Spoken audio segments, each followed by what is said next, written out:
یہ کتاب میرے سامنے موجود ہے. آپ اس کے صفحہ نمبر یہ آپ کے سامنے صفحہ نمبر 510 ہے. ٹھیک ہے جی، یہ مشارق الانوار والیقین. اچھا، یہاں پہ کیا لکھا ہے اس فصل میں؟ یہ 292 فصل ہے اس کی.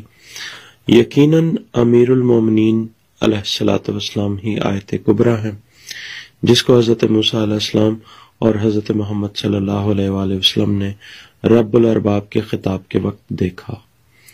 پھر اللہ نے مقام قرب میں علی علیہ الصلوۃ والسلام کی زبان میں گفتگو فرمائی تو جناب امیر علیہ السلام ہی آیت کبریٰ ہیں جسے حضرت موسیٰ علیہ السلام اور حضرت محمد صلی اللہ علیہ وآلہ وسلم نے رب الارباب کے خطاب کے وقت دیکھا تھا.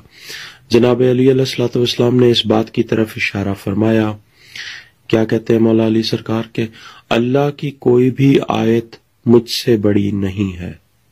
آیت اللہ العظمیٰ یعنی آیت اللہ الکبریٰ سب مولا علی سرکار ہیں، اور نہ ہی کوئی خبر مجھ سے عظیم تر ہے، یعنی نباء العظیم جو ہے وہ بھی مولا علی سرکار ہیں. تو سوال یہ پیدا ہوتا ہے کہ جب مولا نے فرما دیا کہ میں ہی سب سے بڑی آیت ہوں اللہ کی، تو پھر آیت اللہ العظمیٰ یا آیت اللہ الکبریٰ کوئی اور کیسے ہو سکتا؟ یہ ایک سوچنے کے لیے اپنے